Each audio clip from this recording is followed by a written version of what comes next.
KYRIE, Andrew Wagner, Forbes Sports. So much gets made of Milwaukee's offensive abilities, but what was their defense like that kind of got different from the regular season to game one to over the last few games? Well, they kept a body on me practically the whole game. And then they put us in some rotations offensively and defensively. Did a great job running their offense with pace, making us think out there. And I think that's where one of the important lessons I'm going to take from this is just how smart, our team has to be in order to be at that next level. And they did it all year. I mean, they stayed. KYRIE, Chris Gasper, Boston Globe. Have you ever had a 3-game stretch like this in the playoffs, and how mentally challenging is it? What do you mean? Have you ever had a shooting stretch like this? I think it's now at this point 19 for 62. Yeah, who cares? Who cares? I'm a basketball player. Prepare the right way. Like I said, it's a little different when your rhythm is challenged every play down. You're being picked up full court. They're doing things to test you, and the expectations on me are going to be sky high. Nah, they stayed up all night for Scary Terry. Yes, you. Yes, you. Yes, they studied their game plan for you. What did you think? Oh my gosh. First things first, congrats to the Bucks on a solid, consistent performance throughout the course of this series. The Celtics, they got mollywopped, and it was clear from games 3 and 4 that this series was over. And really, we can all point the finger at KYRIE, but I'm going to break this down by every break point in the Boston organization as to why they completely disappointed in terms of expectations this season. Now, we're going to start off with the big points, then hit the smaller ones. Praises up to the most high. Let's get it.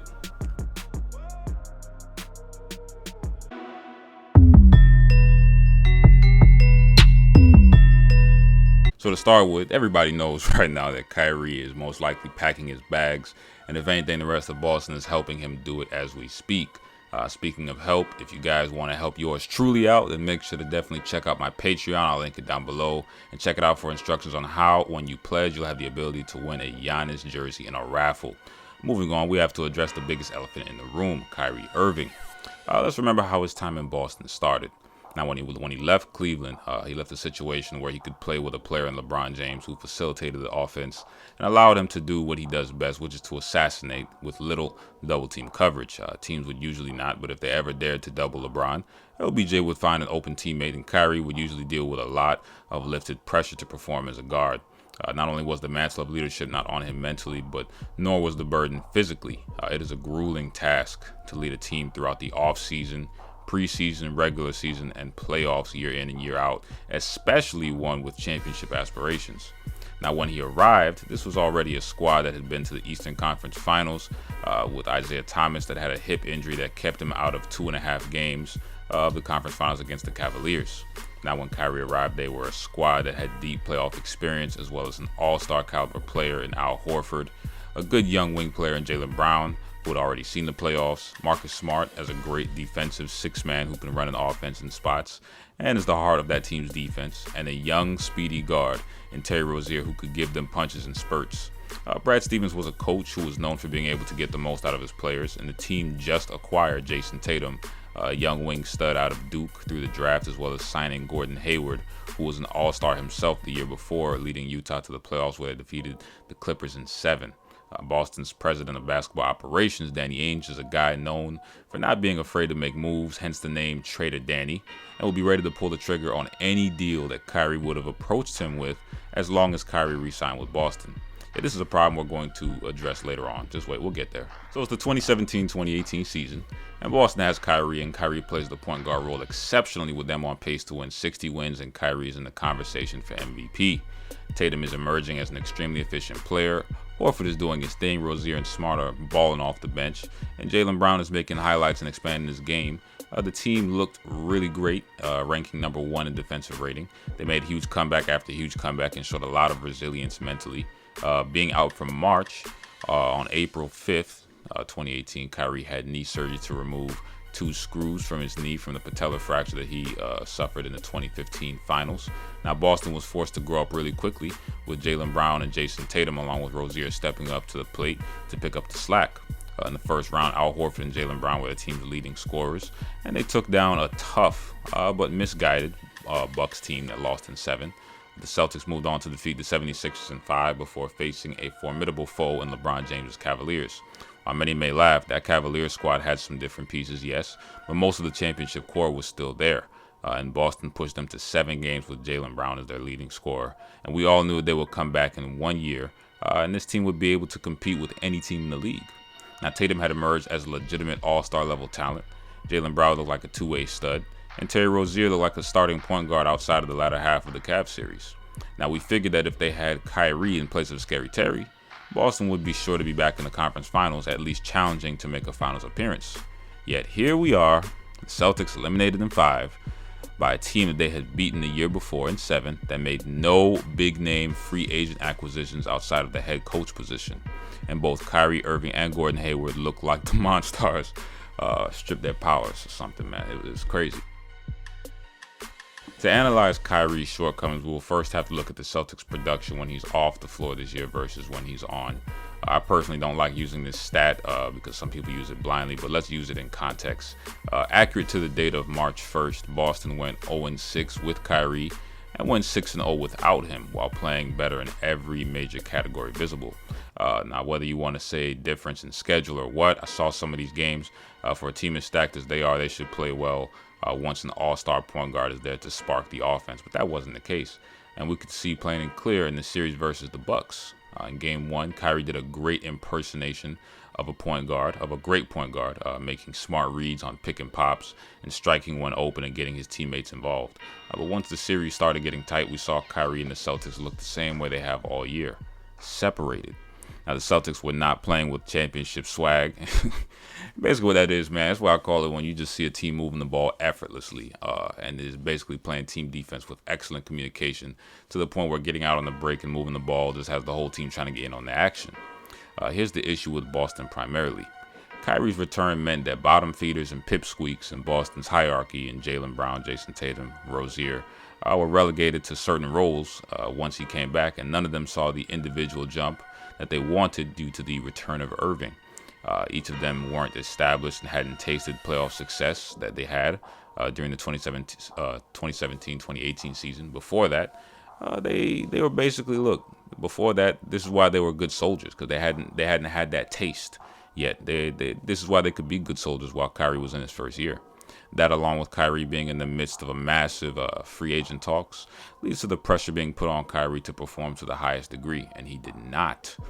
Kyrie, as the point guard, is responsible for getting every one of his teammates fed and flowing, especially against a top defense like Milwaukee. In Game 2, we're going to exclude Game 1. We already said he was great in Game 1. In Game 2, Kyrie went 4 of 18 from the field, 1 for 5 from 3, 4 assists, and 3 turnovers. That's not good. Game 3, Kyrie went 8 for 22 from the field, 2 from 8 from 3, 11 of 12 from the free throw line after taking 0 the game before, so that's an improvement, 6 assists, and 4 turnovers. That's no good. Game 4, 7 of 22 from the field, 1 of 7 from 3, 8 of 9 from the line, 10 assists, and 4 turnovers. That's no good. In Game 5, 6 for 21 from the field, 1 for 7 from 3, 2 for 2 from the line, 1 assist, and 3 turnovers. That's no good. He was making terrible reads from Game 2 to 5. And look, just to put it this way, he was getting thoroughly outplayed by not the opposing team's starting point guard, but by the Bucks' backup point guard and George Hill. George Hill was absolutely cooking him, and not just him, but really the whole Celtics team, cooking them this series, locking him up, but he was really locking up Kyrie and making life for him a living hell. Now, Eric Bledsoe got his licks in too, penetrating like a tank, taking names left and right, and getting lots of blocks, lots of cleanup blocks. Oftentimes, the Bucks, they will make quick transition buckets off of a Kyrie miss on an extremely bad shot. And when the Celtics won Game 1, they had 10 turnovers, ran a lot of, which is relatively low, and they ran a lot of pick and pop. Al Horford had 16 field goal attempts in the right spots. And Al Horford is a pretty good indicator for how the team is playing. In Game 2, Al Horford shot 60% but only had 10 field goal attempts. In Game 3, Al Horford went 50% from the field but only had 8 field goal attempts. And in Game 4, he had 16 field goal attempts once again and played well. But the issues were too prevalent for Boston's offense in the second half to win that game. And in Game 5, everyone for Boston played terribly, so we don't even have to go into that one. Boston on their offensive trip started to become very hero ball oriented, and everyone started to look out for them and themselves, and they weren't moving the ball agenda free. Now it was very clear this was a team divided on the defensive end as well, with nobody communicating on switches and a team not trusting each other. And this is really a Boston team that had lost its identity from the year before, which is being defensive. Now, this lack of trust can be seen in Boston coming in to help on Giannis, even when his momentum has been stopped and he clearly looks to pass once he has picked up his dribble. This is where they got killed with Milwaukee, just raining the threes in on him. The next individual that we're going to discuss is Brad Stevens, because through Brad Stevens, we will address the Gordon Hayward issue as well as the rotations. When Gordon Hayward was inserted into the lineup this year, a whirlwind of confusion. It was just an ish show, man. What was going on with the young talent of Brown and Tatum? Both were proven starters who you rode in the playoffs and are tested. They were tested. They were relegated to different roles this year and playing time alongside Hayward. Hayward, before the injury, was a very good player. There's no doubt about it. But yet, since returning, he has definitely struggled. In Game 1, he went 5 from 8 from the field. And since, he has gone 1 for 5, 2 for 8, 1 for 5, and 3 for 9. Gordon Hayward is getting paid $30 million essentially and is giving you Chandler Parsons production at the moment. That's no good. That, in addition to Terry Rozier playing in inconsistent minutes leading to a lack of flow, just shows you the kind of mess that is going on with the rotations and why we must criticize Brad Stevens to some degree. You had a formula that won you one game from the that had you one game from the finals last year. And yes, I know the East was weaker, but you defeated this team with lesser talent last year. So what is the problem? Why were you not able to step in and ensure that KYRIE runs the offense properly? Why, after a certain point, did Gordon Hayward not see the floor altogether after putting up putrid performances 2 games in a row, and you have the wings to take his minutes?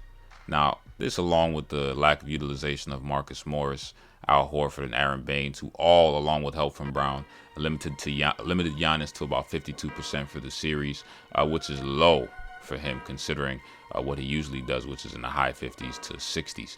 Along with Chris Middleton only shooting 39% from the field, but 50% from 3. How are you not able to capitalize on this? The Celtics will be, they're going to be forced to finally make some big decisions, and they're no longer going to be able to play the safe game.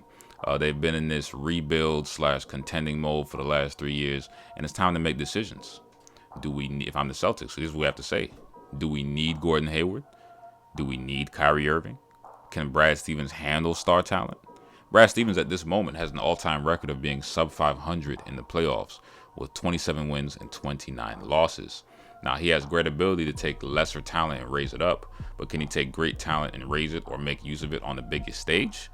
Now, look, the Milwaukee Bucks, not to take anything away from them, they had a great win. They showed great consistency throughout the series. I really appreciated seeing that. I love seeing team basketball played together.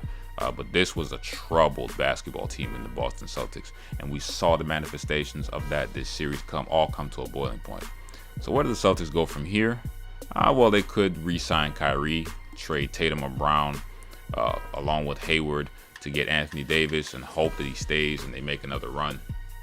They could let KYRIE walk, or KYRIE could walk even if they want him back and they try and re-sign Terry Rozier or shop for Kemba Walker. D'Angelo Russell is a restricted free agent this year, and they could possibly look there. Patrick Beverley, Ricky Rubio, Goran Dragic. I mean, they're all available, and the Celtics do not have to come out of this summer empty-handed at the point guard position. Horford has a player option as well, so you have to be sure not to forget about him. And they have to wonder if he is someone that they want to sign to another long-term contract, because I'm sure that he wants at least one last big payday. Boston has lots of options, but it's just a matter of finally choosing where they're going to head. All right, are they going to re-sign KYRIE and trade away some of that wing talent for AD, or are they going to be forced to build around the wing talent and sign a good/great point guard this summer in free agency? Regardless, I just want to say this to KYRIE. Brother, look, man, love you as a player in ISO situations, and I know how well you led that squad last year, but this year was a catastrophe, man. All right, it was a straight ish show. Before this round, I didn't think anyone was going to be a bigger donkey of the day than Westbrook in the first round, but you, my good sir, have proved me wrong. This was not a good look. A boatload of talent around you and a coach that would most would consider the best you've had. I wouldn't suggest, if you have championship aspirations, to go anywhere else without KD or Kawhi going with. Leadership, man, it's a cold and lonely task that can be mentally draining, and that's okay. That's okay.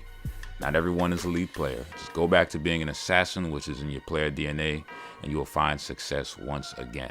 Now, thanks for checking out the video. Definitely check me out on Patreon, where I'll be posting updates, podcast episodes, and other stuff.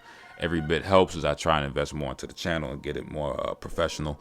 God bless. And you already know, don't be mad at me, but be mad at yourself for being an underachiever. Play the outro.